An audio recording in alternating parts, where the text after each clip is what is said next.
Hello, my friend. The world of magic, filled with legends and ancient tales, is opening its gates once again. Tonight, in the Gryffindor dormitory by the crackling fireplace, I will share another story with my friends. Join us, for the magic is about to come alive. The autumn wind swept through the turrets of Hogwarts, carrying with it the rustle of fallen leaves and the whisper of secrets. Golden banners hung over the great hall for the season's first feast, but high above the merriment, the castle's towers creaked as though they knew of some shadow stirring within their stones. Professor Albus Dumbledore, not yet the headmaster but already a figure both respected and quietly feared, stood upon the marble staircase that overlooked the hall. His blue robes shimmered faintly with starlight charms, and his half-moon spectacles caught the firelight like small embers. Though he smiled at the chatter of the students, his mind was elsewhere. He had sensed for some weeks now a faint tremor in the wards that bound the castle, a flicker as though some old spell had begun to stir. That evening the Ministry of Magic arrived, cloaked in authority and suspicion. They called it a security audit, though Dumbledore, with his deep intuition, knew that such visits rarely meant anything simple. At their head strode Peregrine Travers, a tall man with a hawk-like nose and eyes that seemed forever narrowed. His ministry badge gleamed, though there was something in his stride that spoke more of ambition than of duty. Merely a formality, Travers assured the assembled professors, bowing stiffly before Headmaster Armando Dippet. We have reason to believe certain relics once hidden during the Grindelwald conflict may have found their way back into Hogwarts walls. Dumbledore said nothing, but his heart tightened. He remembered too well the relics of that war, dangerous charms, cursed objects, and worse. He also remembered a night years before when he had placed his wand upon a silver signet and sworn words that even now burned in his memory, words that bound him, words that haunted him. The ministry inspectors scoured the castle. They checked cupboards, traced walls with their wands, and even pressed through the passages that led to the Forbidden Forest. Then, at the very top of the restricted tower, a place where only the most ancient wards kept company with the stars, they found it. Or rather, they found it missing. A silver signet wrought with runes of oath and chain, once set upon a black velvet cushion, was gone. The binding seal, it was called, a relic forged to bind promises stronger than death itself. The air around its pedestal still thrummed with broken magic, as though the relic had been wrenched away only hours before. Travers turned sharply, his eyes flashing. "Theft! Within Hogwarts' own walls!" he cried, "and by one of your own students!" Within a day, whispers curled through the corridors. The accused was a seventh-year Hufflepuff named Caradoc Fleet, a clever lad with a sharp wit, though known for his curiosity about things best left untouched. Someone had seen him near the tower the night before. Someone else had found a scrap of parchment bearing his handwriting near the broken wards. Evidence piled up quickly, as it so often does, when suspicion hungers for a name. Caradoc denied it all, his pale face fierce with indignation, but Travers only sneered. "Convenient," the inspector said coldly, "yet the seal is gone, and unless it is returned, the ministry will have no choice but to act." Dumbledore watched the boy taken into custody, his heart heavy. The memories surged back, his own hand once pressed to that very seal, his voice swearing an oath so iron-bound that to name the truth now would mean unspeakable pain. For he knew with utter certainty that Caradoc was no thief. The one who had taken the seal was far older, far more dangerous. But bound by that long-ago vow, Dumbledore could not speak their name. He could not even raise his wand against them directly. The chains of the binding oath wrapped around him still, unseen but unyielding.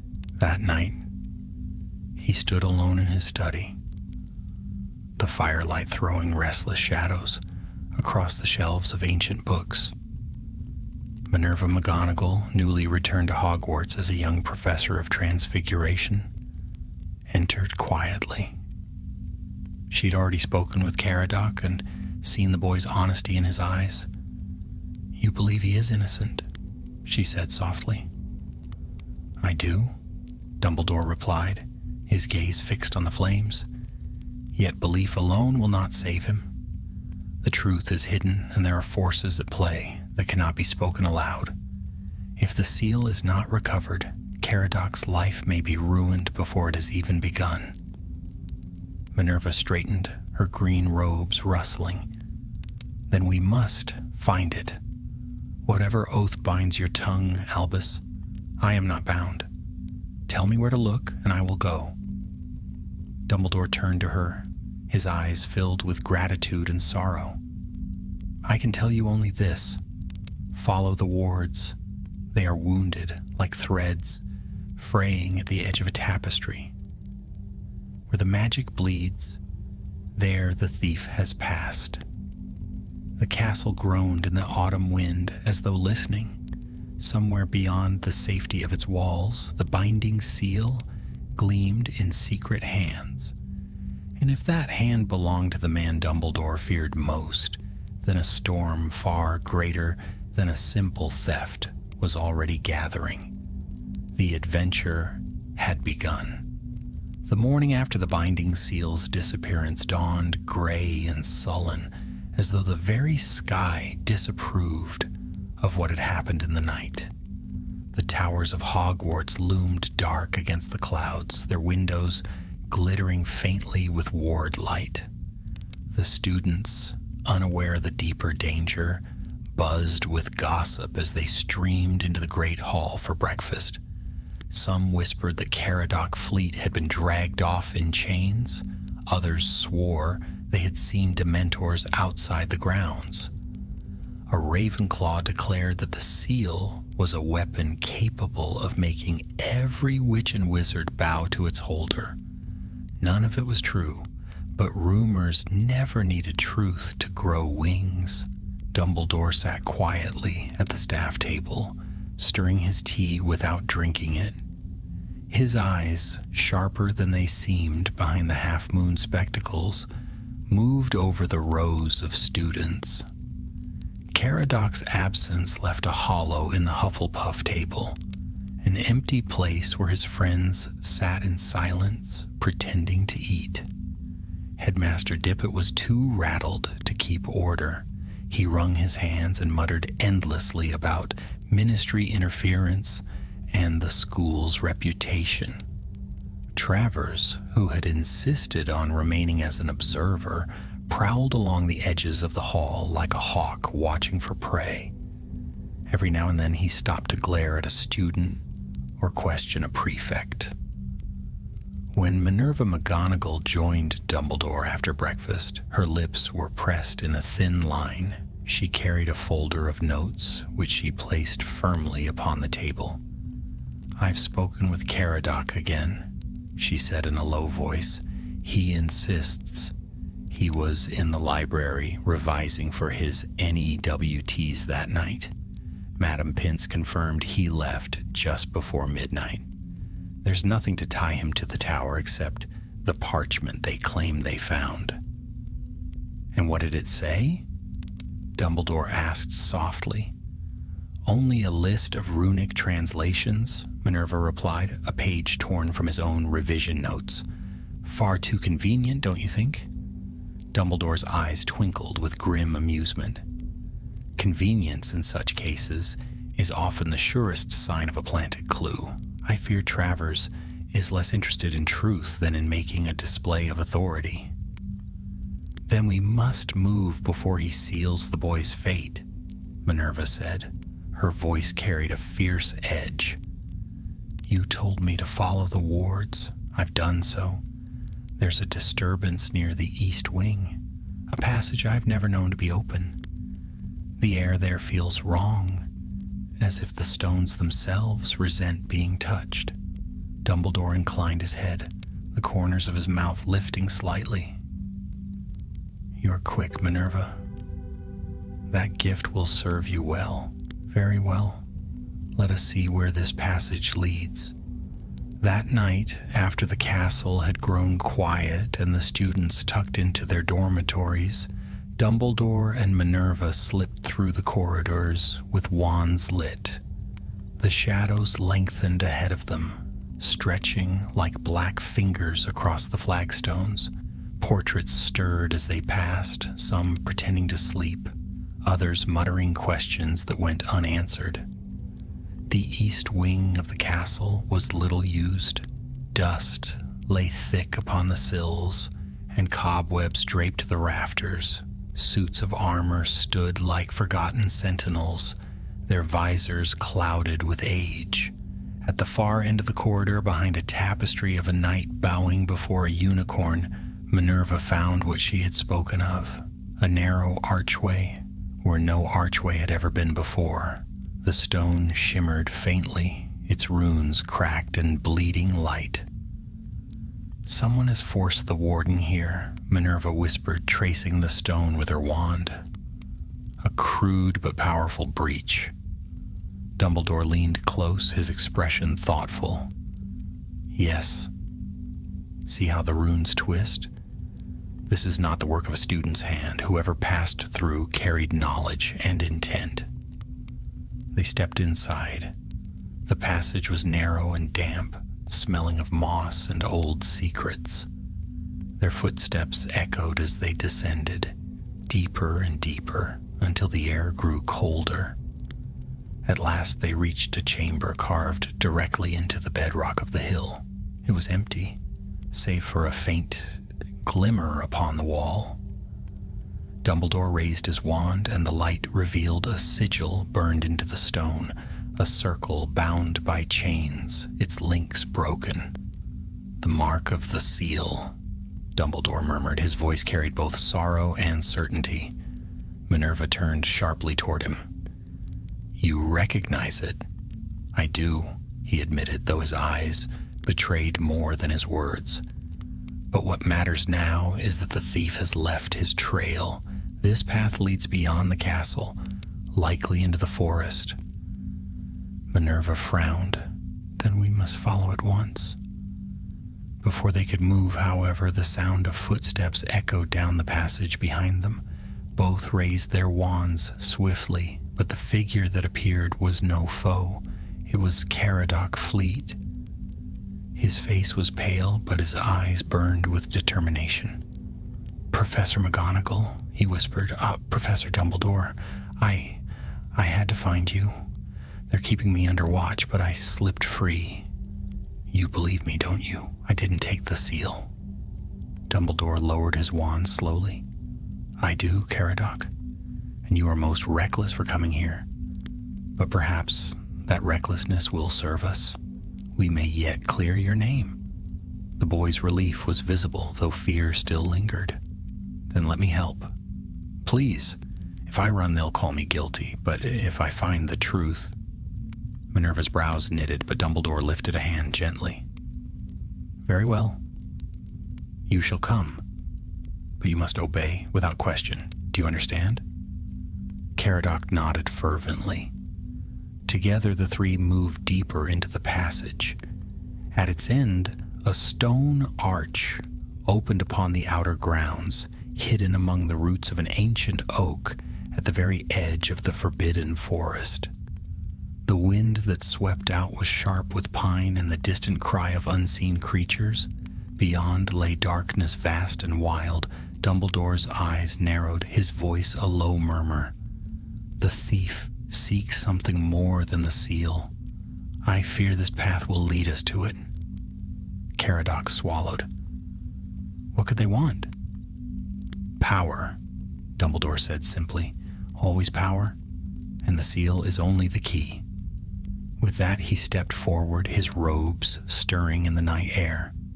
Minerva and Caradoc followed, the three of them vanishing into the shadows of the forest. Unseen by any of them, a second figure watched from afar, a tall man with hawk-like features, his cloak blending with the darkness. Peregrine Travers smiled thinly, his eyes glinting like steel. And then he, too, turned towards the forest. The forbidden forest was never welcoming, least of all on a night when the moon was veiled and the air thick with the scent of damp earth. The branches tangled overhead like the fingers of giants, and every rustle in the undergrowth seemed to whisper of unseen eyes. Caradoc Fleet shivered as he followed close behind Professor McGonagall, his wand clenched tightly in his hand. Professor Dumbledore led them, his pace unhurried but certain, as though he knew each root and stone by memory. His wand light glowed pale blue, casting long shadows across the mossy trunks. Caradoc found comfort in that steady glow, though his heart beat so loudly he thought it might give them away. "Stay close," Minerva whispered sternly, glancing back at him. "The forest is treacherous enough without losing each other." Caradoc nodded, though his throat was dry. He had never set foot so deep into the trees before. Stories from other students echoed in his mind, of acromantulas the size of carriages, of centaurs who loathed intruders, of wolves that howled without a body to be seen.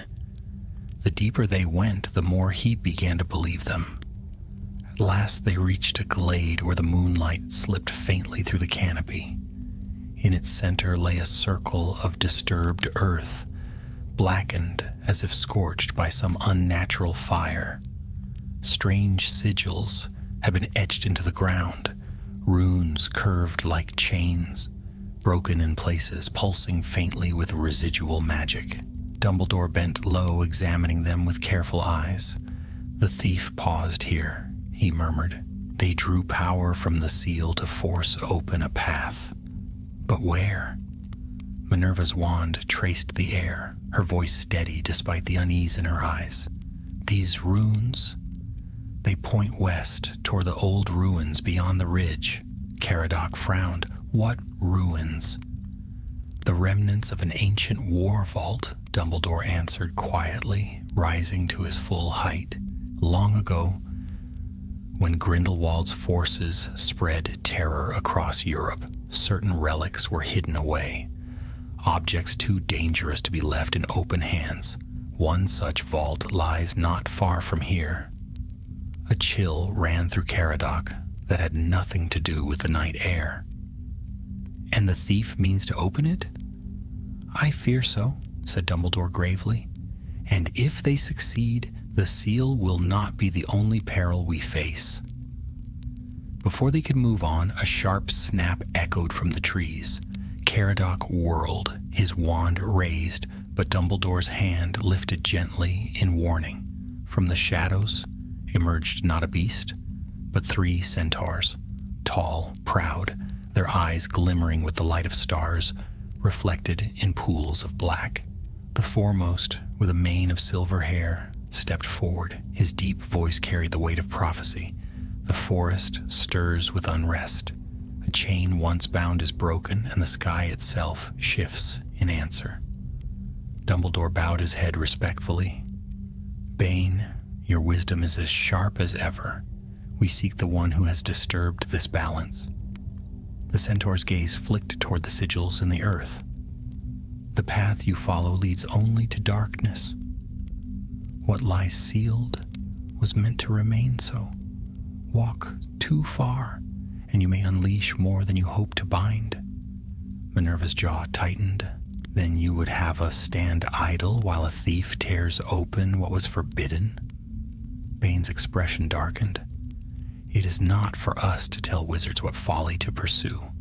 We warn you only, the stars speak of betrayal and of fire upon fire.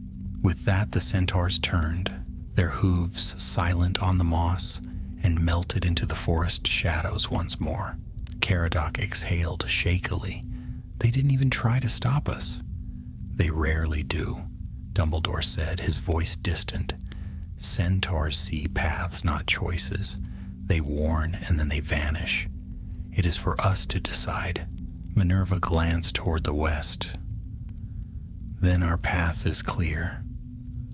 They pressed on, climbing the ridge until the trees thinned and the night air sharpened with the scent of stone. At the summit, the ruins came into view, a cluster of broken arches and toppled columns, half swallowed by ivy.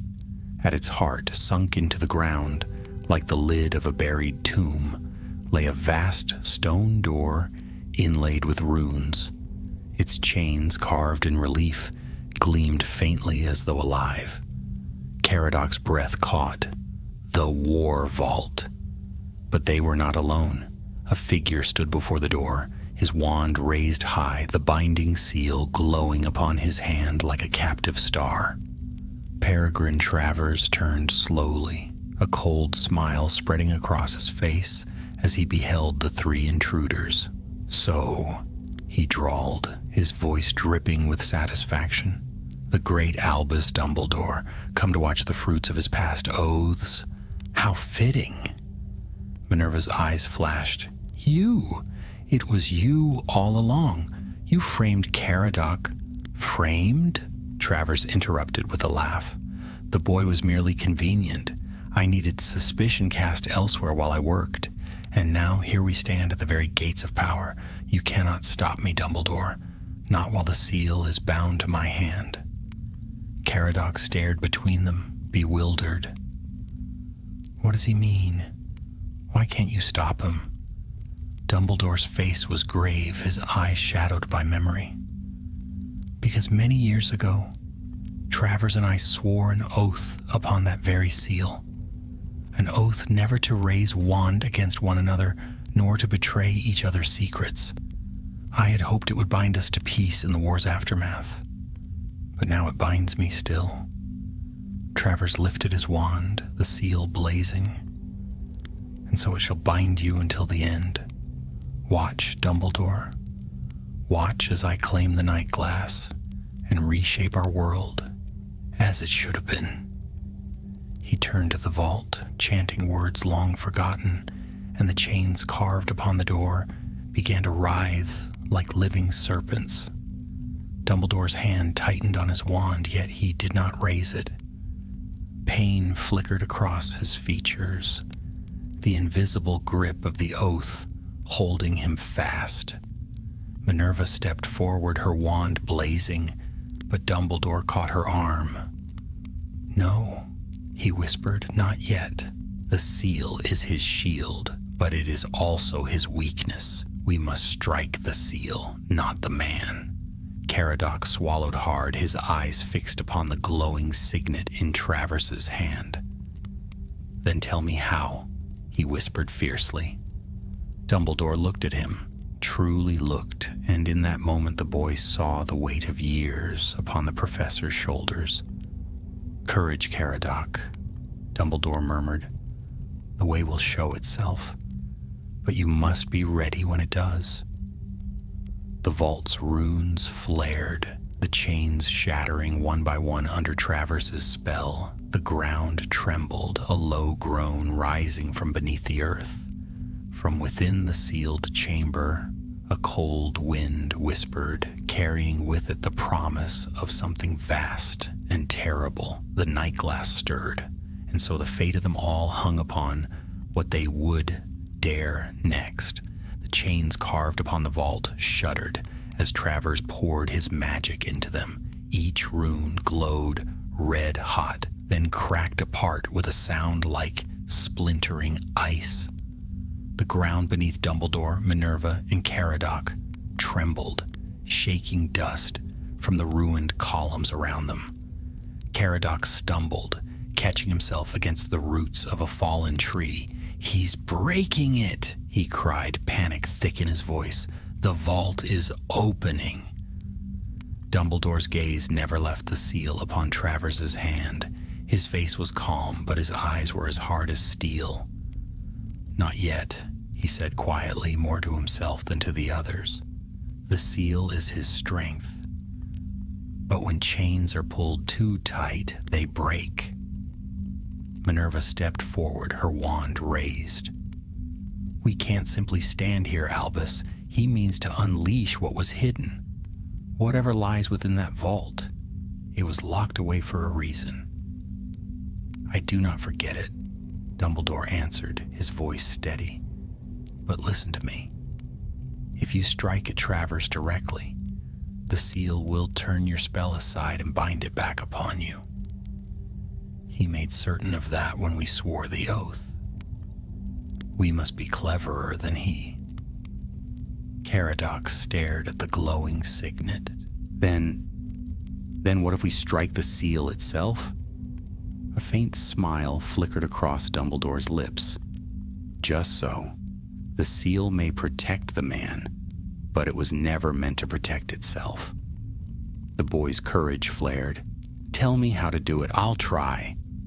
Dumbledore's hand settled firmly on Caradoc's shoulder. "No, you are brave, Caradoc, but the seal's wards would consume you. This is work for one who knows their nature." His eyes turned to Minerva. "Professor McGonagall, the craft of transfiguration is ours. We must use it to turn the seal's strength against itself." Minerva's jaw tightened, but she nodded. "Then give me your word. I'll do whatever is needed." Meanwhile, Travers laughed as the final chains cracked apart.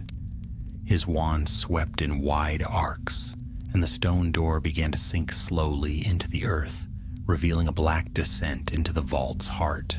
From the opening seeped a mist, colder than frost, carrying whispers that made Caradoc's skin crawl. "The night glass," Travers breathed, his face alight with hunger. "Years I have waited, and now at last, it is mine." He stepped toward the opening. "Not yet," Minerva cried, and she hurled a spell that blazed like silver fire. But as Dumbledore warned, the seal on Travers's hand flared, catching the spell in midair and twisting it back. With a hiss, the silver flame whipped toward Minerva herself. Caradoc shouted, raising his wand in desperation. "Protego!" The shield charm flared barely in time. The flame struck the boy's shield and shattered into sparks, scattering harmlessly across the grass. Minerva staggered, stunned, while Travers laughed cruelly. "You see?" he taunted, lifting the seal high. "The oath binds him. It shields me from every blow. Dumbledore cannot touch me, and neither can his lackeys. I hold all the strength here." But Dumbledore's voice cut through the laughter, low and firm. "Strength, Peregrine, is not in the oath. It is in how you bear it." Travers sneered. "Empty words." "Perhaps," Dumbledore said softly. "Yet consider this. Oaths twist when forced too far. You wield the seal, not as it was made, but as you hunger for it to be, and that will be your undoing." He glanced at Minerva, his eyes glittering with meaning. Understanding dawned in her gaze. She raised her wand, her voice sharp. "Caradoc, help me. On my mark, transfigure the stone beneath his feet." Caradoc gaped. "Transfigure it? Into what?" "Chains," she snapped. "Just chains." Before Travers could act, Minerva struck first. Her wand lashed forward, and the grass beneath Travers rippled into iron links that coiled around his legs. Caradoc, driven by sheer instinct, joined her spell with his own. The ground obeyed, more chains rising and lashing toward Travers. The seal flared in defense, but in doing so it drew its power outward, stretching itself thin. For one heartbeat it weakened, and Dumbledore struck, not with a curse, but with a transfigured blade of pure light aimed straight at the seal itself. The impact rang like a bell. The seal blazed, screamed, then cracked. A line of silver fire split it down the center, and with a sound like breaking glass, it shattered upon Travers's hand. He screamed, staggering back, clutching his burned palm. The chains of oath and protection dissolved into ash around him. Dumbledore's breath shuddered out, as though the invisible weight of years had been torn from his shoulders. For the first time since the seal had been stolen, his wand rose, steady and unbound.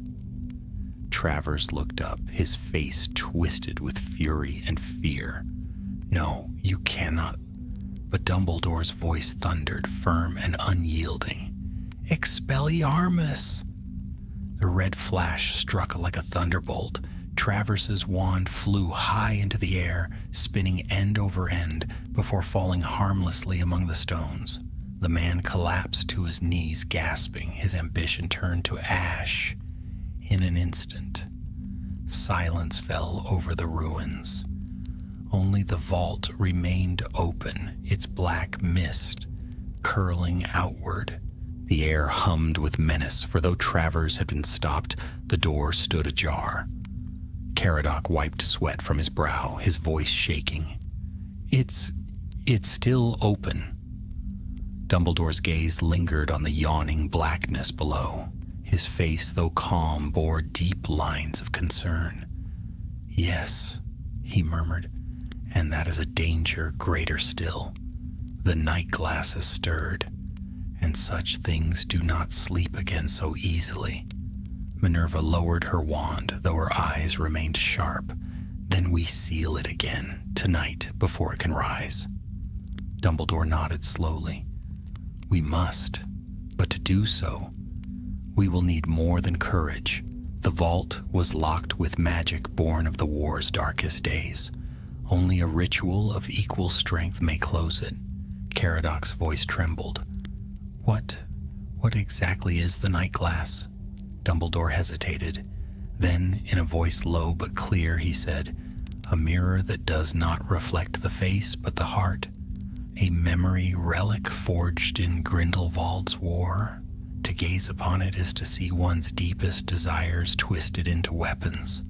Many who looked fell under its spell, consumed by what they thought they wanted most. It was hidden here for safety because no vault in Gringotts was thought strong enough to contain it." Caradoc shivered. "And Travers meant to use it?" "Yes," Dumbledore replied, "and he nearly succeeded." He turned to Minerva, his expression grave.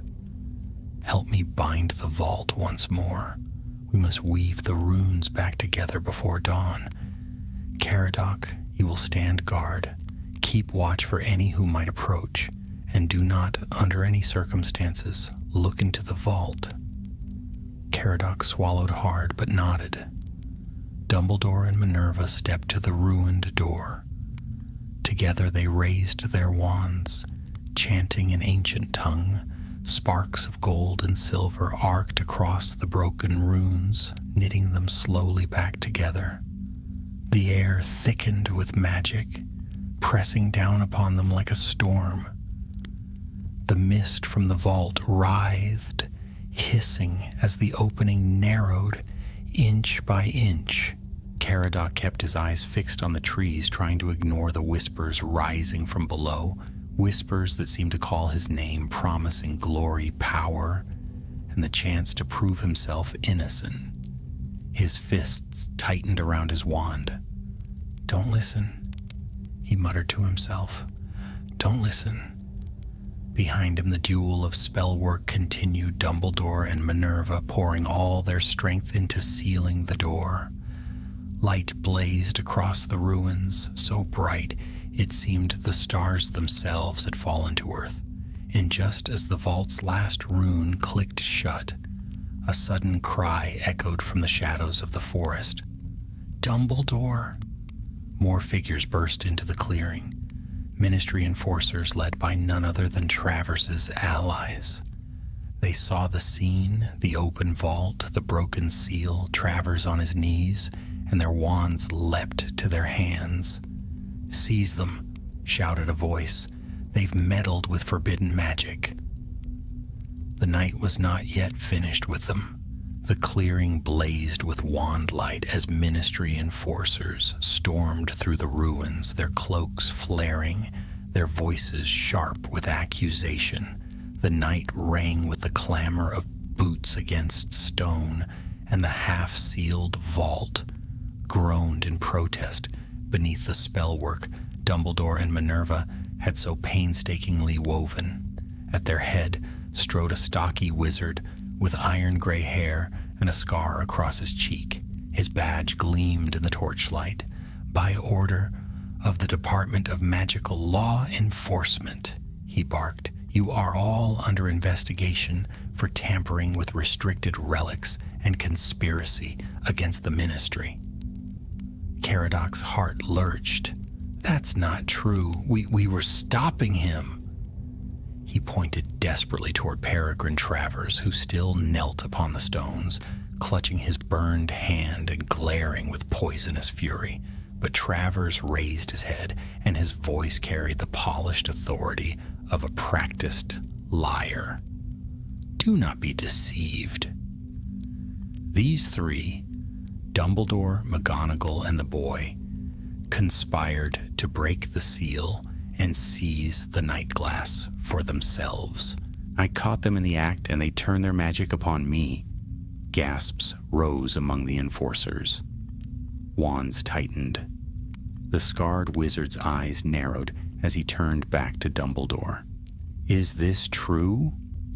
Dumbledore stood tall, his blue robes singed with dust and spellfire, his face grave but unflinching. "No, it is not true. Travers stole the seal. He meant to wield it to open this vault and release the night glass. He framed this boy to hide his trail. We came here to stop him." Laughter burst from Travers's lips, bitter and triumphant. "And you expect them to believe you, Albus? After all these years, still weaving tales and half-truths? The vault stands open before us. The seal lies shattered at your feet. Who, then, will the Ministry believe?" The scarred wizard hesitated, his wand held steady, but his eyes darting from one to the other. Minerva's voice cracked like a whip. "You know Dumbledore's name. Would he risk his honor, his post at Hogwarts, his very standing in the wizarding world for a relic like this? He has fought against dark power his entire life.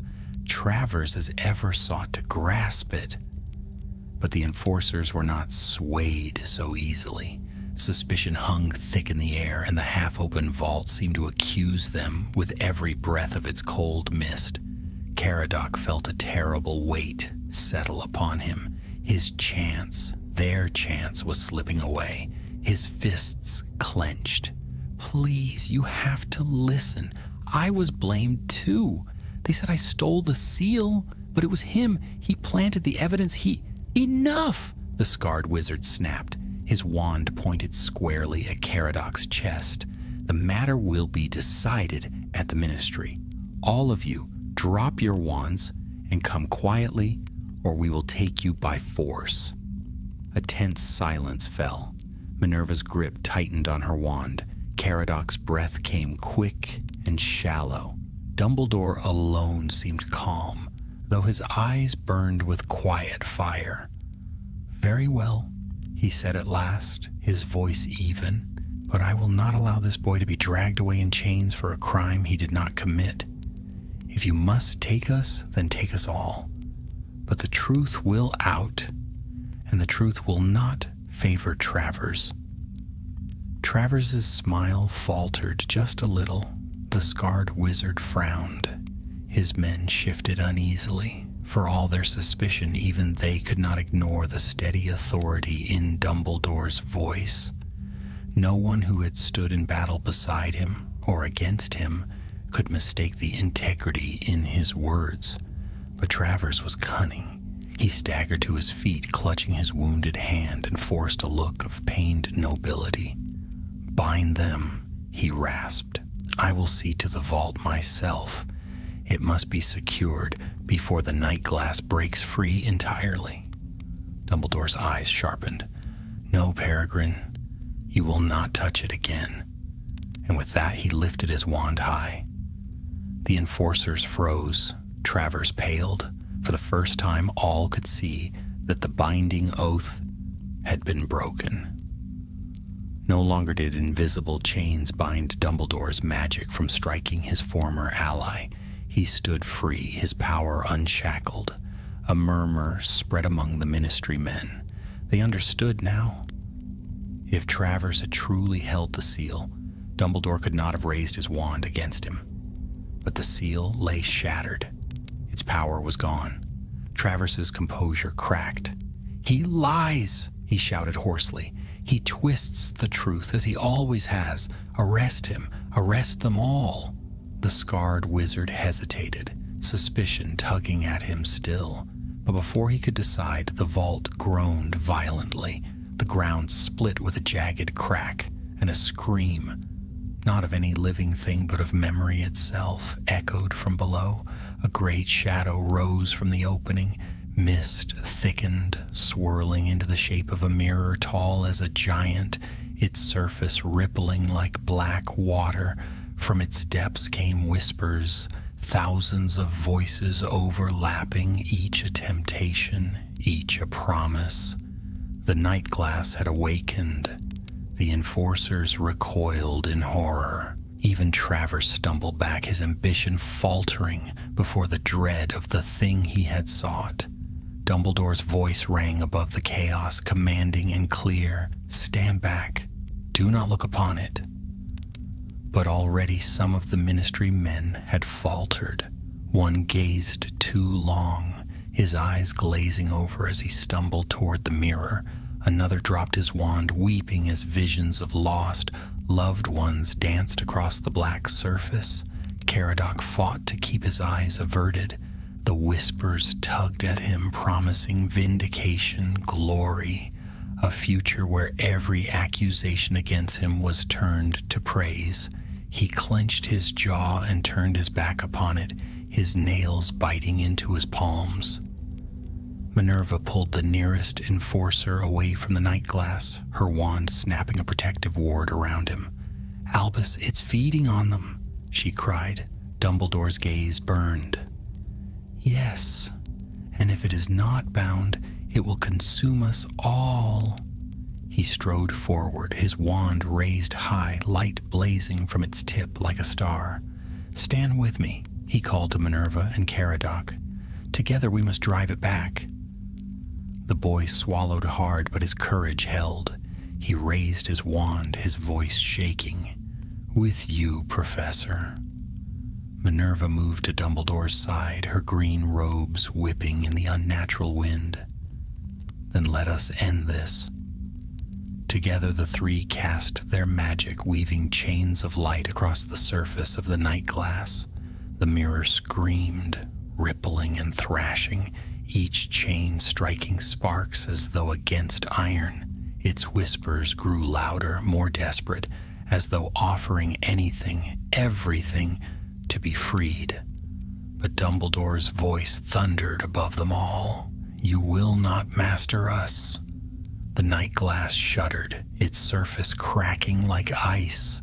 One by one, the chains of light bit deep, binding it. The whispers faltered, then died. With a final shriek, the mirror imploded, collapsing into shards of black glass that dissolved into mist and were gone. Silence fell. The vault sealed itself with a thunderous boom, its runes glowing faintly before dimming once more. The enforcers stood in stunned silence. Travers was pale, trembling, his ambition stripped bare before them. And Dumbledore, breathing hard but steady, lowered his wand. "It is finished," he said quietly. The night glass will trouble us no more." The scarred wizard stepped forward slowly. His gaze moved from the sealed vault to Travers, then back to Dumbledore. At last he spoke, his voice hoarse. "I believe you, Professor. Travers will answer for this at the Ministry. As for the boy, his name shall be cleared." Caradoc's knees nearly gave way with relief. Minerva steadied him with a firm hand on his shoulder. But though the battle was won, Dumbledore's eyes lingered on the place where the night glass had stood. There was no triumph in his expression, only a quiet, troubled resolve. For relics such as that were never destroyed so easily, and even shattered dreams left shadows. The following morning broke gray and restless, as if even the sky had not recovered from the night's battle. Mist clung to the grounds of Hogwarts, curling around the turrets and drifting low across the lawns. Caradoc Fleet sat hunched in the hospital wing, his hands wrapped around a mug of steaming tea Madame Pomfrey had pressed upon him. He barely noticed the warmth. His mind returned again and again to the terrible whispers of the night glass, still echoing faintly in the corners of his thoughts. Across the ward, Minerva McGonagall paced like a restless cat, her sharp eyes flicking toward the door each time it creaked. Dumbledore stood near the windows, gazing out upon the fog-bound grounds, his expression unreadable. Though he appeared calm, his shoulders carried the invisible weight of choices made and choices yet to come. At last, a knock sounded. The door opened and the scarred Ministry wizard entered, his cloak damp with morning rain. Behind him, 2 enforcers dragged Peregrine Travers in enchanted manacles. Travers's face was drawn, his once proud features hollowed by the knight's defeat. His eyes, however, still smoldered with hatred. "By order of the Wizengamot," the scarred wizard announced, "Travers is to stand trial for theft, oath-breaking, and attempted misuse of a Class 1 restricted relic. You, Professor Dumbledore, are requested to appear as witness." His gaze softened slightly. "And the boy, Caradoc Fleet, is absolved of all suspicion. His innocence will be entered into record." Caradoc let out a shuddering breath. "I'm free?" Dumbledore turned, smiling gently. "Yes, Caradoc, your name is cleared." But Travers hissed, his manacled hands trembling with fury. "Do not think this victory will last. You've meddled in powers beyond even your control, Dumbledore. The night glass is not gone. It cannot be destroyed. Its shards are scattered now, waiting, and one day someone stronger will find them." "Be silent," the scarred wizard barked, shoving Travers toward the door. Yet Dumbledore's eyes narrowed. He said nothing. But in his heart he knew Travers spoke at least a sliver of truth. Relics born of dark magic never vanished so easily. Their echoes lingered, waiting for weak hearts to listen. The Ministry trial was held 3 days later in the vast chamber of the Wizengamot. High marble walls rose on all sides, lined with rows of witch and wizard seats, their faces shadowed beneath hoods. Torches burned with green flame, casting flickering light across the stone floor. At its center, Peregrine Travers stood bound in iron chains that snaked from the chair itself, tightening each time he moved. Caradoc sat high among the gallery, his hands sweating despite the chill. This was his first glimpse of the Ministry's highest court, and though awe coursed through him, fear lingered still. He could not forget Travers's parting words about the shards of the night glass. Dumbledore stood before the Wizengamot, tall and composed, his robes deep blue embroidered with faint silver stars. His voice, when he spoke, filled the chamber without need of enchantment. I testify that Peregrine Travers did steal the binding seal, an artifact of great and dangerous power. He framed a student under my care, intending to mask his own crime. With the seal, he broke into the war vault hidden beyond the forbidden forest, seeking to unleash the night glass. By oath, I once swore I could not act against him until my colleagues, Professors McGonagall and Fleet, broke the seal's protection. Only then was I able to disarm him. Were it not for their bravery, the relic might even now be loosed upon the world. Murmurs spread among the Wizengamot.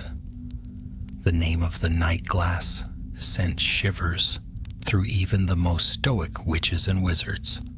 For though it had long been forgotten by many, the older among them remembered the war and the dark relics Grindelwald had gathered.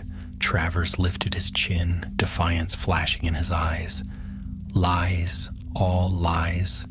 You speak as though you are blameless, Dumbledore, yet it was you who swore the binding oath beside me. You who bound yourself in secrecy. If the night glass was a danger, why leave it so poorly guarded? Why hide it at Hogwarts, where children might stumble upon it? You, not I, should stand chained before this court. Gasps and mutters erupted. The scarred wizard who had arrested him silenced the chamber with a bang of his staff. Enough, the court will decide guilt. But Dumbledore did not flinch. I have never denied the oath I swore. It was a mistake, born of hope that Peregrine Travers might walk a better path in the war's aftermath. I regret that trust. But if guilt lies with me, it is guilt of misplaced faith, not of treachery. Travers alone sought the night glass. The chief witch of the Wizengamot, her voice cold and stern, leaned forward. And what of the relic itself? You say it was shattered. Where is it now? Dumbledore's eyes flickered. Gone. Bound and broken. Yet I will not claim it is destroyed, for such magic seldom dies so easily. Vigilance must be kept. Should even a shard surface, the ministry must be ready. The court grew silent. The words hung heavy in the air. At last the vote was called. Silver spheres floated above the benches, glowing white for innocence, black for guilt. One by one, they flared black. Travers glared at them all, his teeth bared, but he could not deny the tide. Peregrine Travers, the chief witch intoned, you are found guilty of theft, perjury, oath-breaking, and attempted misuse of a restricted relic. You shall be taken to Azkaban to serve a term without release. The chains tightened. Travers roared with rage, but his voice was drowned by the echoes of the chamber. Caradoc felt his shoulders sag with relief. Justice at last had been done, yet Dumbledore's face remained troubled. He had seen the gleam in Travers's eyes when he spoke of the night glass shards. Such hatred did not fade in prison walls, and ambition, once sparked, seldom died quietly. That evening, Dumbledore returned to Hogwarts with Minerva and Caradoc. The castle welcomed them, with warm light spilling from its windows, the chatter of students in the halls, the scent of pumpkin pasties wafting from the kitchens. Life, it seemed, resumed as though nothing had happened. But Caradoc could not shake the shadows of the trial. He cornered Dumbledore in his office, standing awkwardly before the phoenix perched upon its golden stand. The bird, Fawkes, watched him with eyes both kind and ancient. "Professor," Caradoc blurted, "what if Travers was right? What if the night glass isn't gone? What if someone else finds it?" Dumbledore's gaze softened, but his voice held quiet gravity. "Then we must trust ourselves to be ready. Darkness will always try to return, Caradoc. It is our choices, not our fears, that decide the world's fate." The boy swallowed, then nodded. Minerva entered then, carrying a stack of parchment.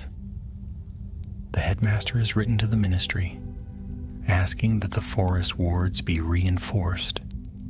It will take weeks, perhaps months, but no vault will remain so unguarded again.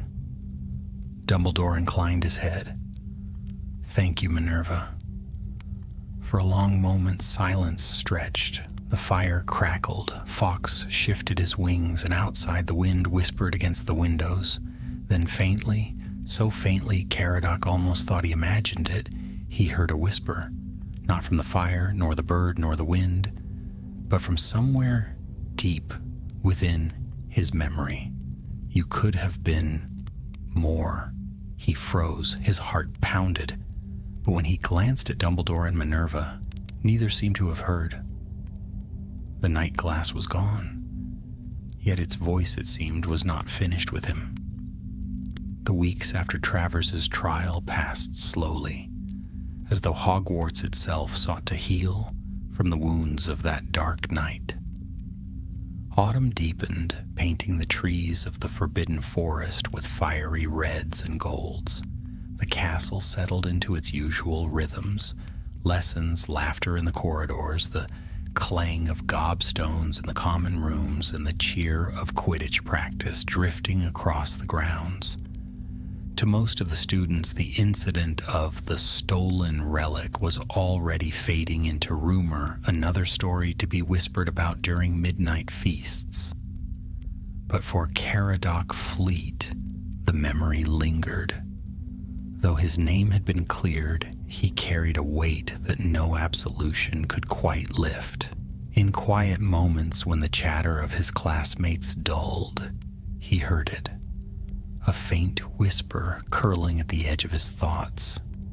You could have been more. At first he told himself it was nothing, only a trick of nerves, a remnant of the night glass echoing in his imagination. But the whisper grew bolder, stealing into his dreams. It spoke not in full sentences, but in impressions, desires.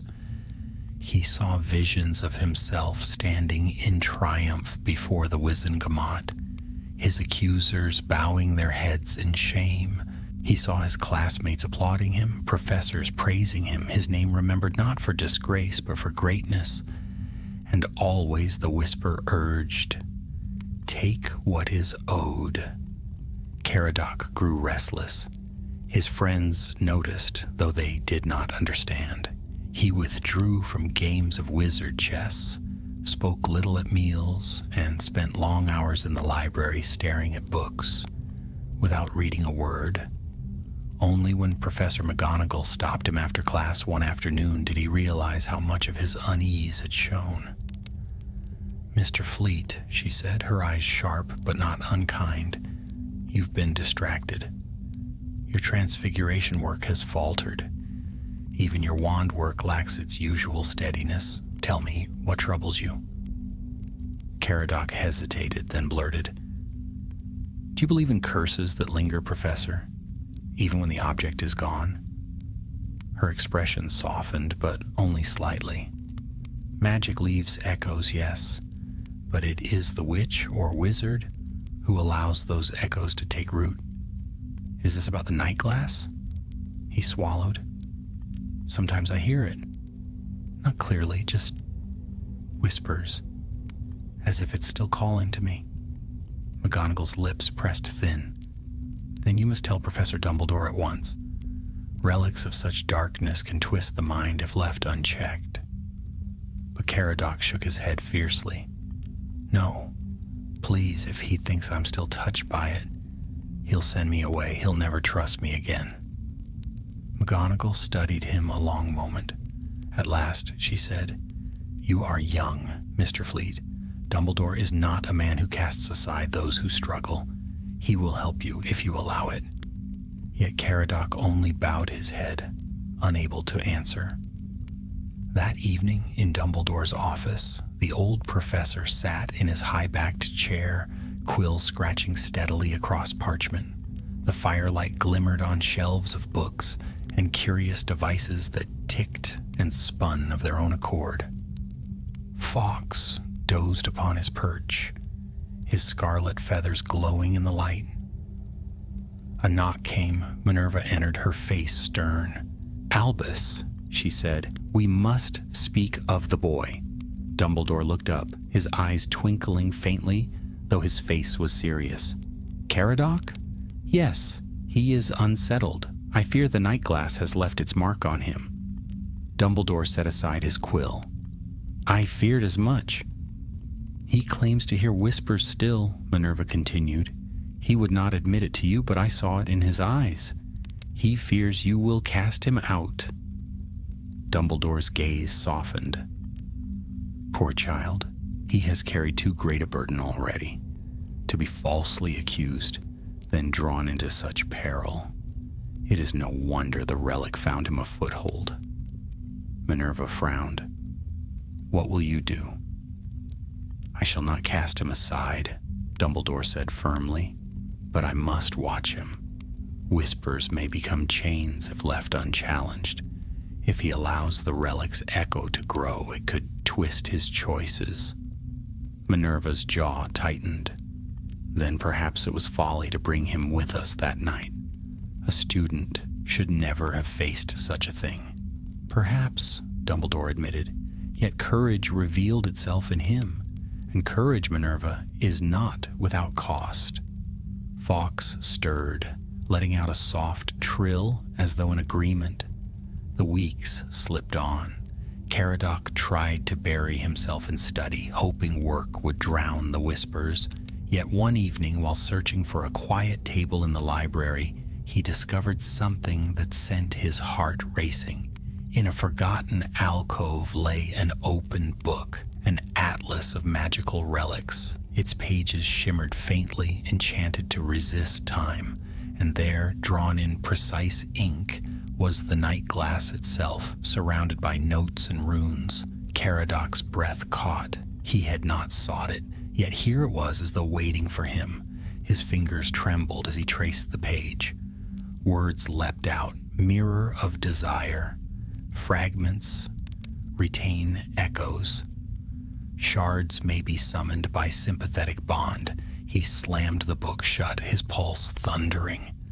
But the whisper in his mind rose, clearer than ever. "Summon it. Prove yourself. Take what they denied you." Caradoc shoved the book back onto the shelf and fled, his heart hammering in his chest.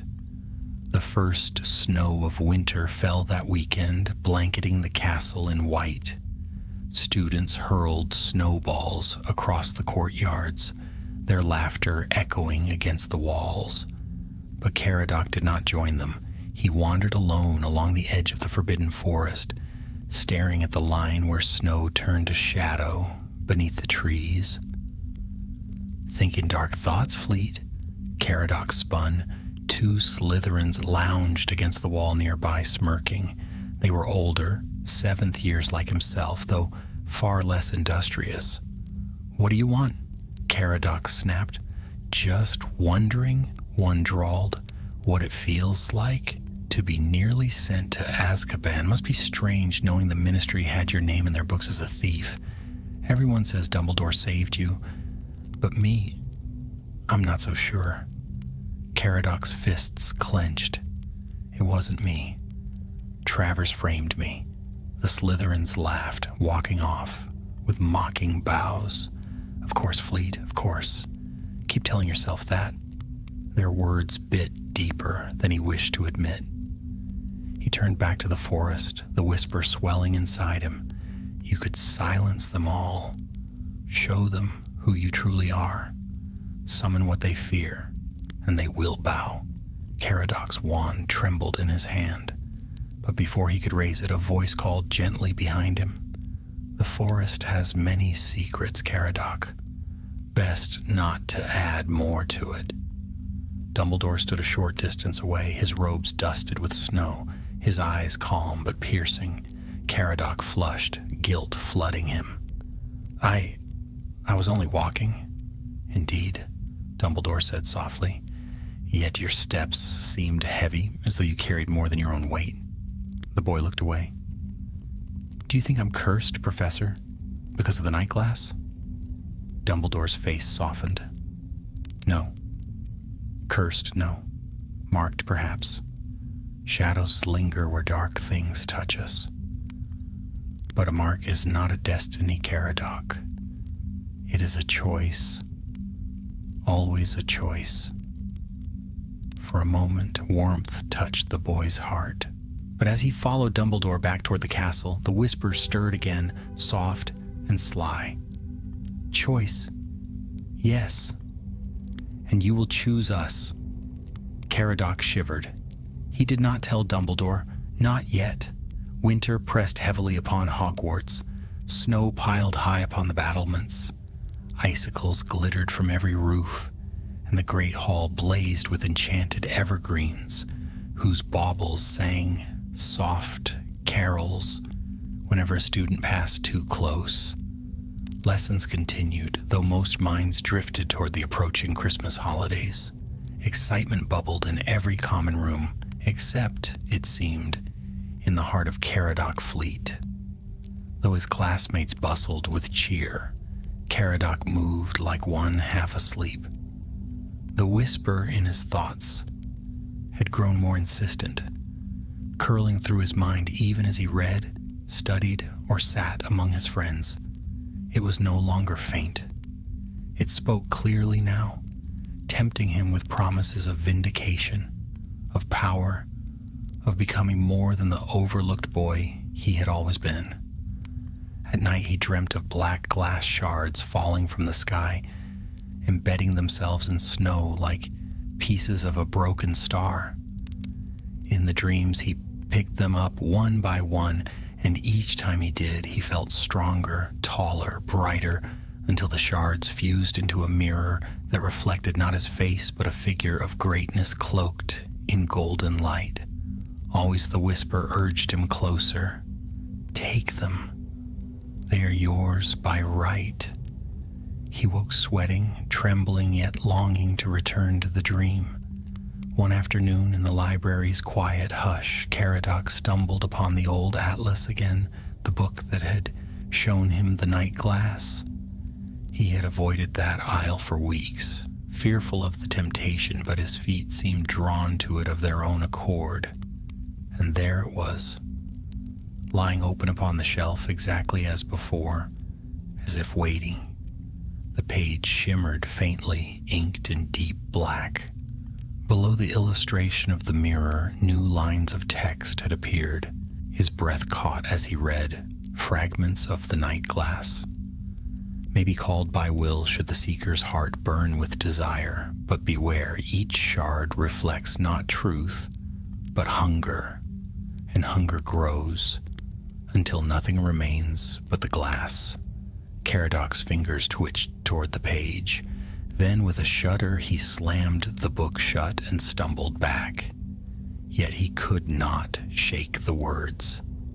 That evening at supper he barely touched his food. Minerva McGonagall watched him from the staff table, her eyes narrowing. Beside her, Dumbledore spoke softly, though his gaze flicked more than once toward the boy at the Hufflepuff table. Later, as the students drifted back to their dormitories, Minerva cornered Dumbledore in the corridor. "He grows thinner by the day," she said sharply. "His eyes are shadowed, his hands tremble in class. If we do not intervene, Albus, we may lose him to whatever whispers remain." Dumbledore's face was troubled. "I see it too. The night glass has marked him more deeply than I feared. Its shards are restless, calling to him." "Then why allow him to suffer in silence?"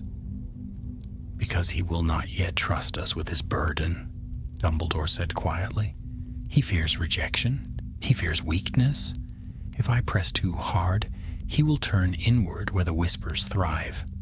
Minerva frowned. "So we do nothing? We watch," Dumbledore answered gravely, "and when the moment comes, we act. The boy must choose to stand with us, or the glass will claim him." The moment came sooner than either expected. A week before Christmas, the snow fell thick across the castle grounds. Caradoc wandered alone along the lake's edge, his cloak pulled tight against the biting wind. The whispers filled his mind, louder than ever, until he could hardly hear his own thoughts. They mocked you. They doubted you. But the shards wait. Call them and they will come. Prove yourself. Caradoc sank to his knees in the snow. His wand shook in his hand. I don't want this, he whispered. You do, the voice insisted. More than anything, one word and the world will see your strength. And before he could stop himself, the word tore from his lips, an incantation half learned from the book, half whispered by the relic itself. The lake shuddered. Ice cracked. From beneath the snow at his feet, something black glimmered. A shard of glass, jagged and cold, rose from the earth as if answering his call. Caradoc gasped. His hand reached for it without thought. The shard pulsed with faint light, and at once he felt warmth surge through him, strength, clarity, purpose. The doubts fell away, replaced by a fierce exhilaration. But then another voice rang across the frozen shore. Caradoc. He spun. Dumbledore was striding swiftly across the snow, his wand raised, his cloak billowing in the wind. Behind him came Minerva, her eyes sharp with alarm. Caradoc froze, the shard gleaming in his hand. I only... Dumbledore halted a few paces away, his voice calm but firm. Put it down, Caradoc. The shard is not a gift. It is a chain. The boy's chest heaved. The shard's warmth coursed through him, filling him with strength he had never known. How could he let it go? He had felt weak, doubted, cast aside. But with this, he could prove himself, show them all. Keep it, the whisper urged. Keep it, and none shall laugh at you again. Caradoc raised the shard slightly, his eyes bright with desperation.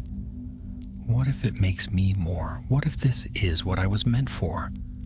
Dumbledore's eyes softened with sorrow. Power born of hunger devours itself, Caradoc. The night glass does not make you more, it makes you less, until nothing remains but desire. I know this truth too well. Caradoc trembled. He wanted to believe him. But the shard pulsed, and the whisper grew urgent. Do not listen. Take it. Take it now. Then Minerva's voice cut through, fierce and unyielding. You are not weak, Caradoc Fleet. You proved that when you faced Travers, when you dared stand against him, though the world thought you guilty, that courage was yours, not the night glasses. Do not throw it away. The boy faltered. His grip loosened. For a heartbeat, silence hung heavy. Then, with a cry, Caradoc hurled the shard onto the ice. Dumbledore's wand slashed through the air, conjuring chains of white fire that wrapped around the glass. It writhed, screamed, and dissolved into mist. The boy collapsed to his knees, shaking. Dumbledore knelt beside him, laying a hand gently on his shoulder. Well done, he murmured. You chose. Caradoc's eyes filled with tears. But I nearly didn't. I wanted it. Wanting is not failing, Dumbledore said softly. It is in choosing, otherwise, that strength is found. Minerva approached, her expression stern but relieved. This must be reported to the Ministry. If shards can answer to him, they may answer to others. We cannot let them remain scattered. Dumbledore nodded. Yes, but the Ministry must tread carefully. The shards cannot be hunted as one hunts beasts. They will call to those who seek them, and only those strong enough to refuse them can bind them. The danger is far from ended. Caradoc bowed his head. The whispers had gone silent, yet he felt their echo still, a hunger that might never fully leave him. and somewhere far beyond the snowy grounds of Hogwarts, in a shadowed corner of Nocturne Alley, a shard of black glass pulsed faintly in the dark, waiting for the hand bold or foolish enough to claim it. Snow continued to fall across the castle, yet a hush had settled that was not only of winter. Rumors swirled among the students, whispers of strange lights in the forest, of shadows that lingered too long upon the staircases, of faint cries heard in the night when no one was there. Few knew the truth, but Hogwarts had always thrummed with secrets, and the children's tales grew quickly. Caradoc kept his head low.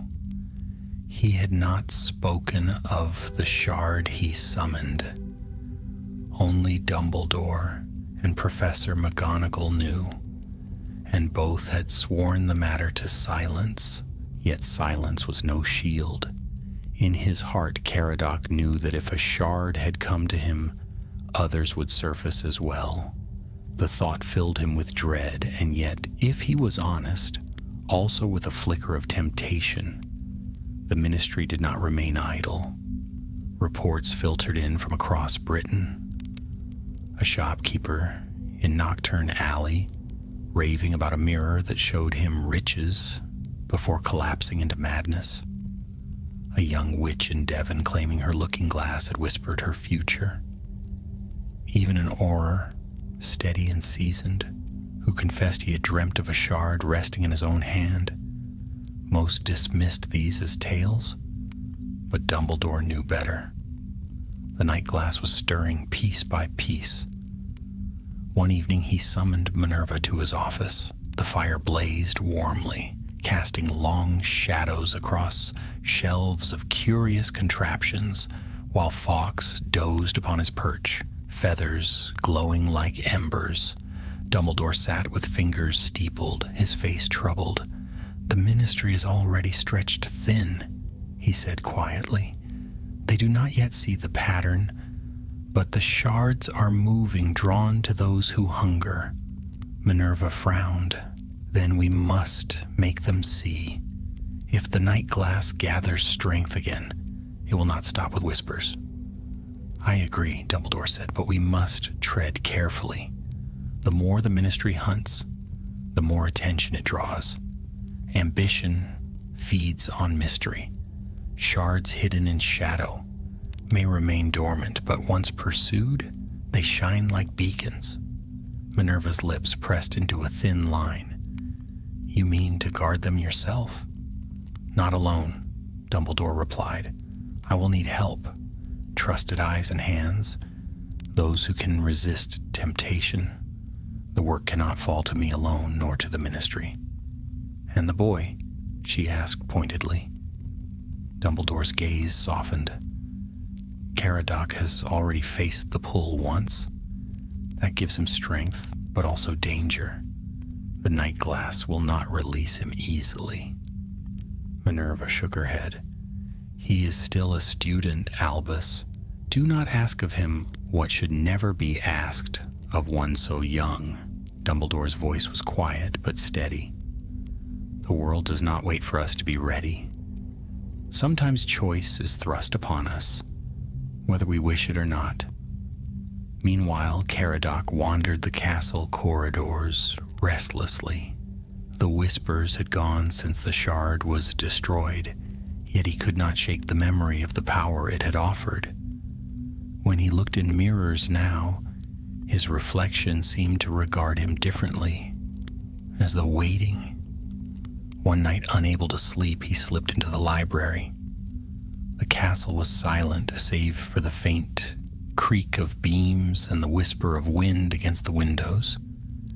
In the restricted section, the gate loomed, locked tight, yet Caradoc's eyes were drawn to it, his mind alive with questions. The shard had answered to him. Why? What tie bound him to the relic? As he lingered, a faint rustle stirred behind him. He turned sharply, wand raised. A boy stepped from the shadows, tall, thin, with pale hair and eyes too sharp for his age. "Looking for something fleet?"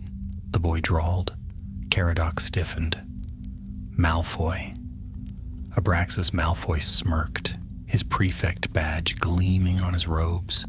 You've been restless lately, whispering to yourself, wandering where you shouldn't. Makes one wonder what secrets you're hiding. That's none of your business, Caradoc snapped.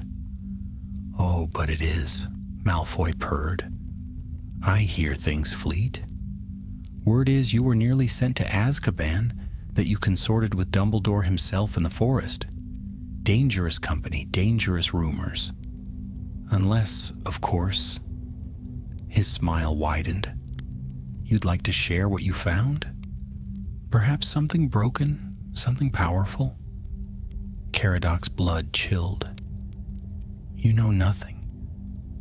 Perhaps, Malfoy said smoothly.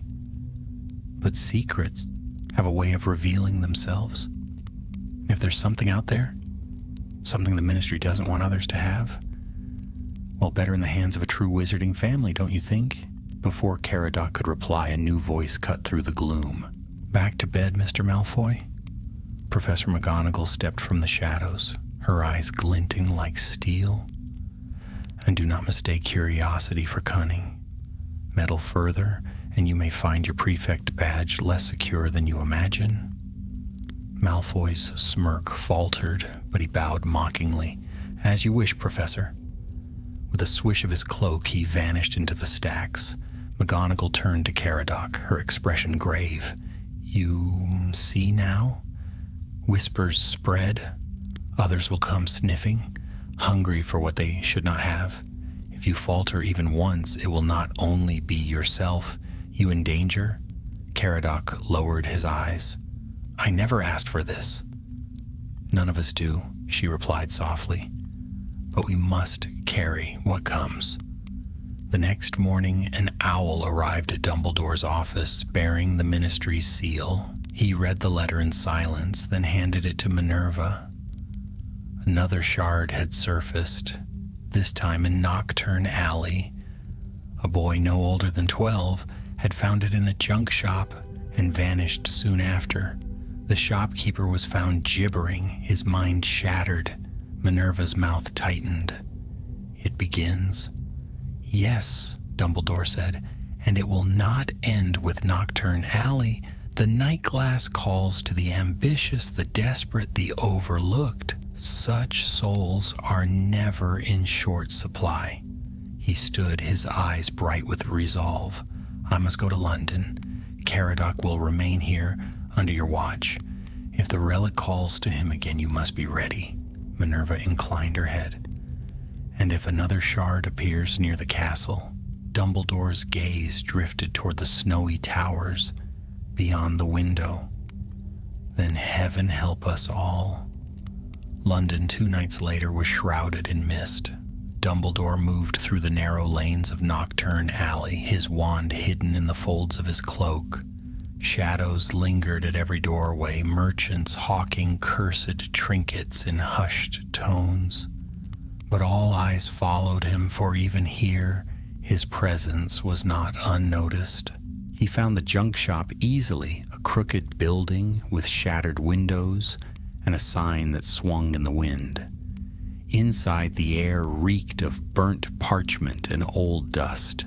The shopkeeper lay in a corner, muttering to himself, his eyes clouded with madness.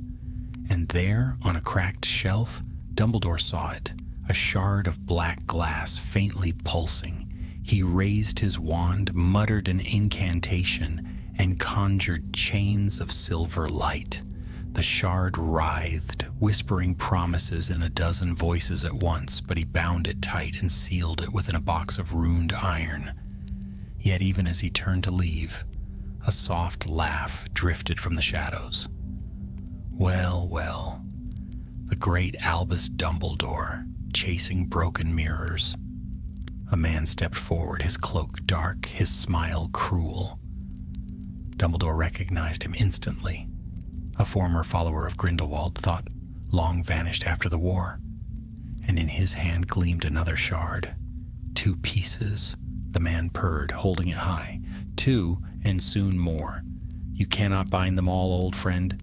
The night glass will rise again. The shard in his hand flared, casting the shop in a sickly glow. Dumbledore tightened his grip on his wand. The battle he knew had only begun.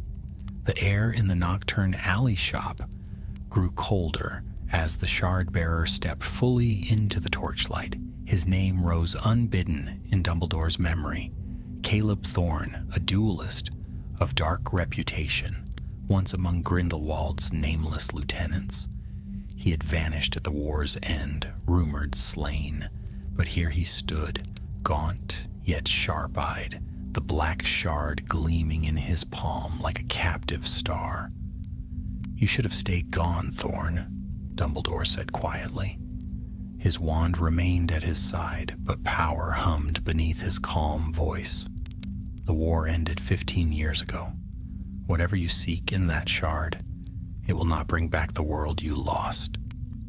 Thorne's lips curled into a sneer. "World I lost? No, Dumbledore. World you stole. Grindelwald had vision. You, with your chains of mercy, crushed it. But the night glass remembers. It remembers hunger, ambition, destiny. With its pieces, I will rebuild what he began." The shard pulsed in his hand, and the shadows of the shop stretched unnaturally long, as if reaching for Dumbledore. The mad shopkeeper whimpered and covered his face. Dumbledore lifted his wand. "Then you leave me no choice." The duel began. Thorne struck first, slashing his wand through the air. A whip of black flame burst forth, searing across the room. Dumbledore raised a shield of shimmering silver, the fire hissing as it broke upon it. He answered with a flick of his wand, sending the shelves crashing down in a shower of sparks. But Thorne swept his shard-wielding hand, and the debris turned to ash before touching him. "You see?" Thorne shouted, his voice echoing with unnatural resonance. "The shard bends to me. Its whispers are my strength." He hurled a curse of jagged ice. Dumbledore spun it aside, the shards shattering against the walls. The old professor's eyes narrowed, their calm deepening into resolve. "Strength, Caleb, is not in whispers," Dumbledore said firmly. "It is in silence. When one masters the voice that tempts." Thorne snarled and pressed harder, curses spilling from his wand in quick succession. Crimson jets, green sparks, coils of shadow. Dumbledore deflected, dodged, and countered, his magic precise, his movements measured. He conjured chains of golden fire that lashed toward Thorne, but the shard blazed, shattering them. Yet Dumbledore noticed something. Each time the shard flared, Thorne winced, as though its power scorched him, even as it obeyed. "Already it consumes you," Dumbledore murmured. Thorne's face twisted. "No, it exalts me." He raised the shard high and with a cry unleashed its full power. The walls of the shop dissolved into swirling black glass, shards spinning like a storm. Whispers filled the air, hundreds of voices chanting in dreadful chorus. Dumbledore stood at the storm's center, cloak whipping in the wind. He closed his eyes. His wand rose and his voice rang out, clear and steady. "Finite incantatum." His spell struck like a bell. Light blazed, filling every corner of the shop. The storm of glass faltered, shards clattering to the ground. Thorne staggered, clutching the shard to his chest as if to protect it. "No!" he screamed. "It's mine!" But Dumbledore was ready. With a sharp gesture, he conjured silver chains that wrapped around Thorne's arm, binding it tight. The shard writhed, pulsing violently, but Dumbledore's chains burned brighter, sealing it. With a final cry, the glass cracked. The shard split in two, dissolving into mist. Thorne collapsed, gasping, his hand blackened as though scorched from within. Silence fell. The shopkeeper cowered in the corner, moaning softly. Dumbledore lowered his wand, his breath slow and steady. He looked down at Thorn, who stared up at him with eyes full of hatred and fear. "You cannot bind them all," Thorn whispered hoarsely. "The shards are countless. Even now they scatter, finding hearts ready to receive them." "You will lose, Dumbledore. You will drown in whispers." Dumbledore's face was grave. "Perhaps, but I will not stand idle while darkness calls to those unready to bear it." He conjured ropes to bind Thorn, then turned to the iron box where the first shard already lay sealed.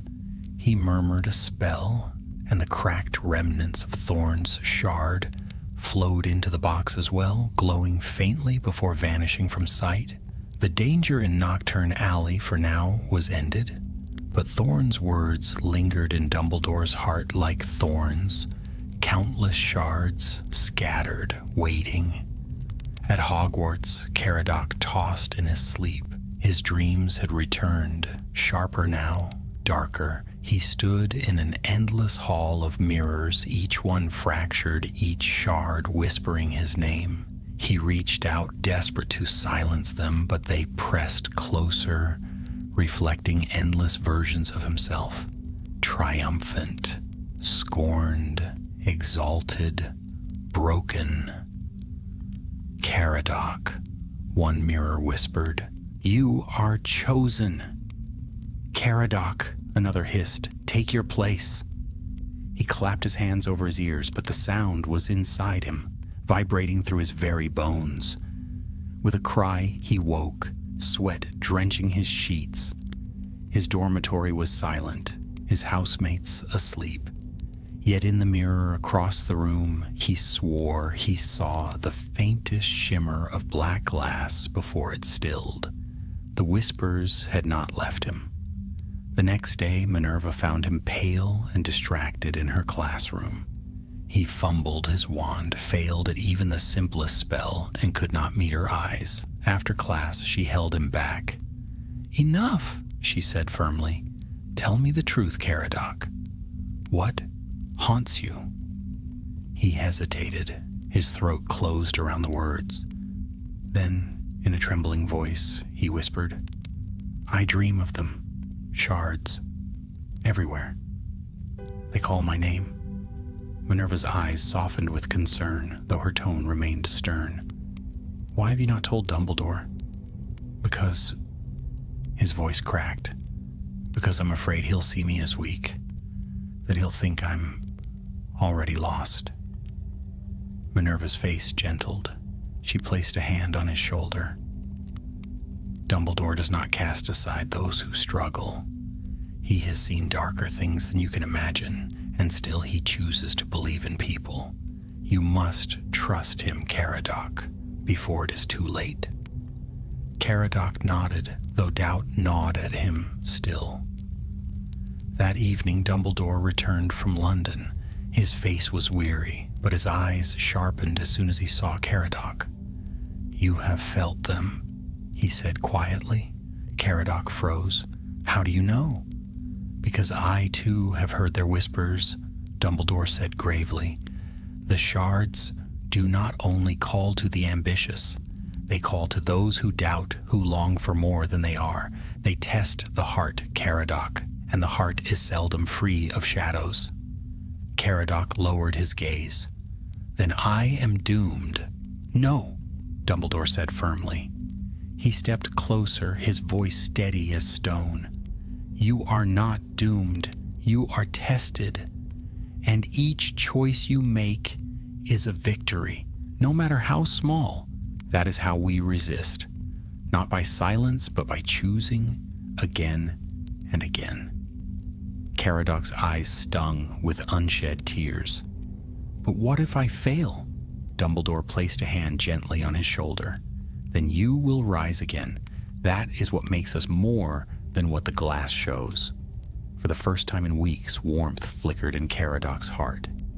Yet in the depths of his mind, the whisper lingered, soft and sly.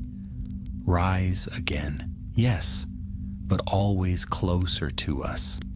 And far away, beyond Hogwarts, beyond London, in dark places where light seldom reached, the shards of the night glass pulsed faintly, waiting for the storm to gather.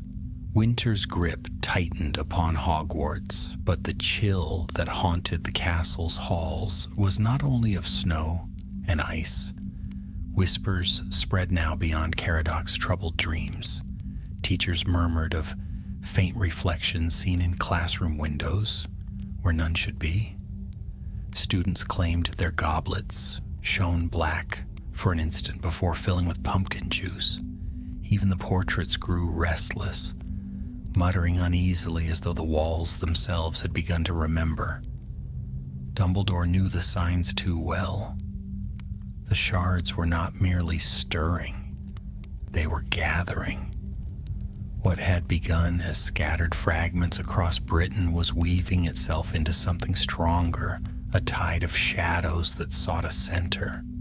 One evening, as the first stars pricked the icy sky, Dumbledore summoned Minerva to his office. Fawkes crooned softly from his perch, his golden tail feathers catching the firelight. "It will come to Hogwarts," Dumbledore said simply. Minerva's expression sharpened. "You're certain?" He nodded.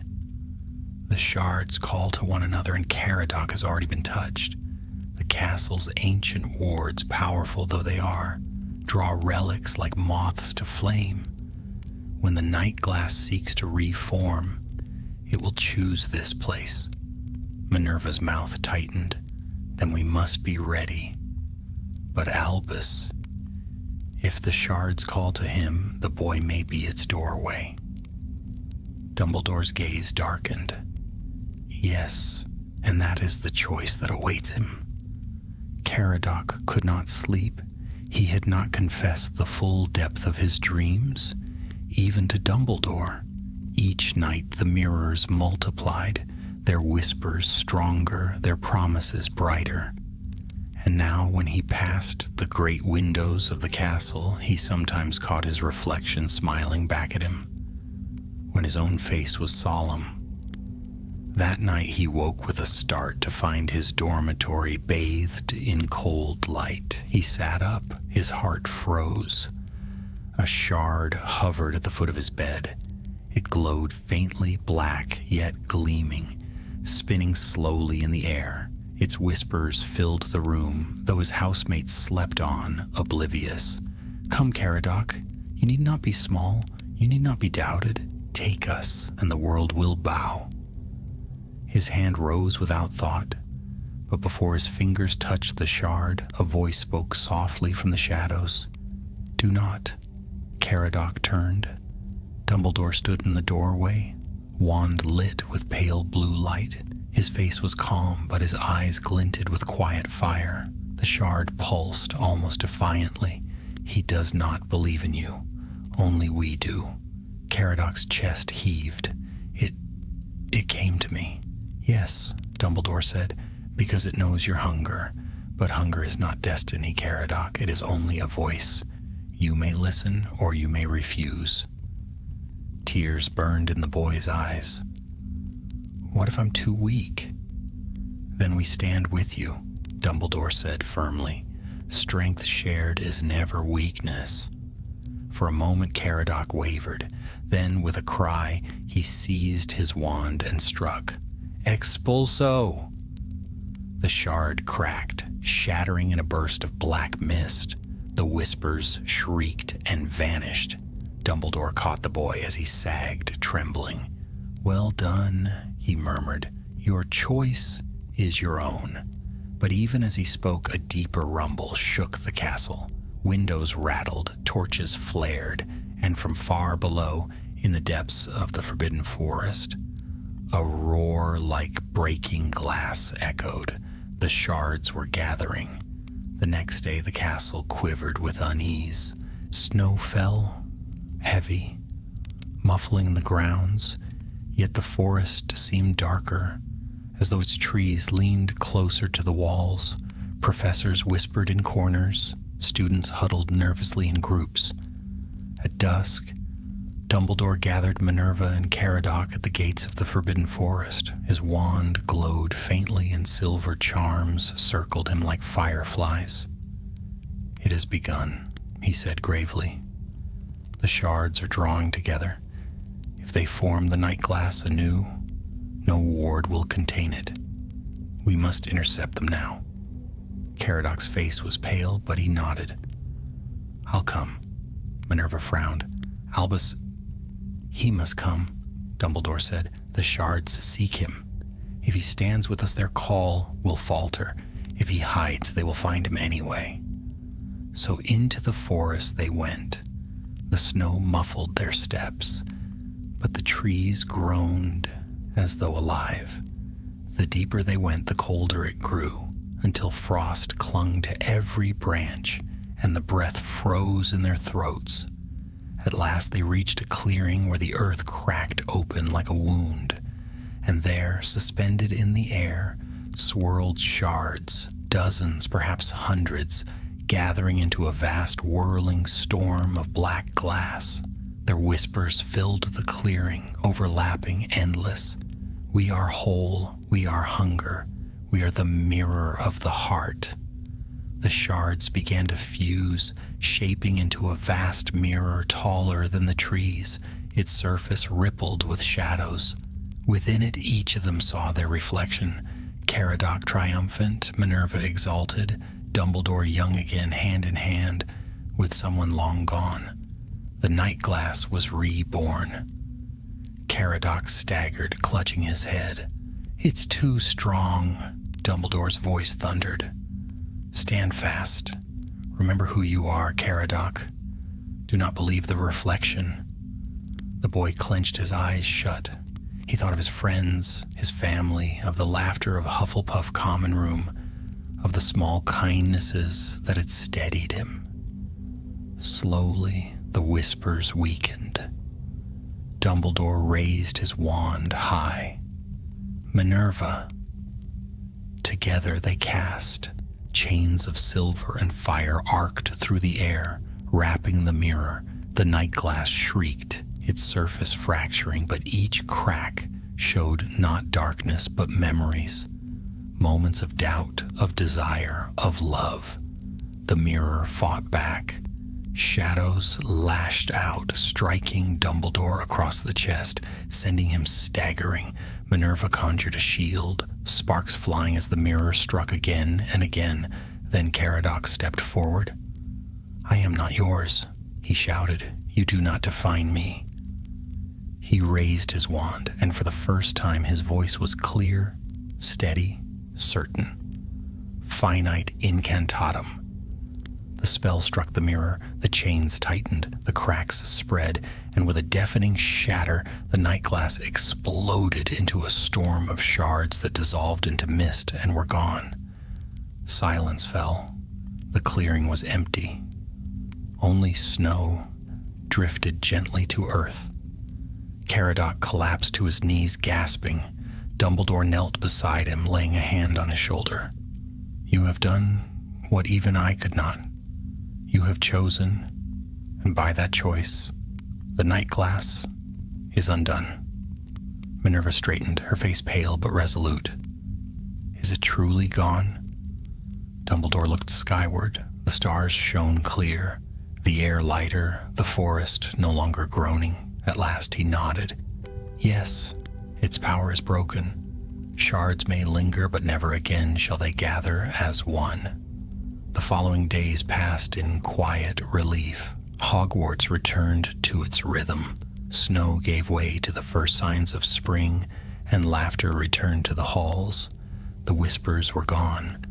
Caradoc Fleet walked with lighter steps. He was no longer the boy who had trembled at accusation, nor the boy who had nearly given in to temptation. He had faced the mirror of his heart and chosen himself.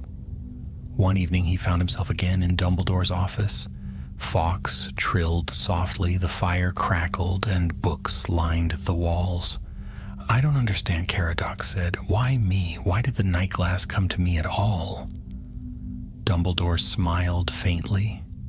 "Because you were worthy of it." worthy of being tested, worthy of choosing. Darkness does not waste its whispers on those who cannot hear. But you heard, and you refused. That is strength beyond any relic. Caradoc lowered his head, but a quiet pride stirred in his chest. Dumbledore leaned back, his eyes distant. Remember this, Caradoc. Power comes and goes. Whispers rise and fade. But choice is what endures. Guard it well, and you need never fear any mirror. The boy nodded, and though he could not know it then, the memory of that night in the forest would stay with him all his days. A reminder that even the darkest oaths, the most binding chains, could be broken by the strength of a single choice.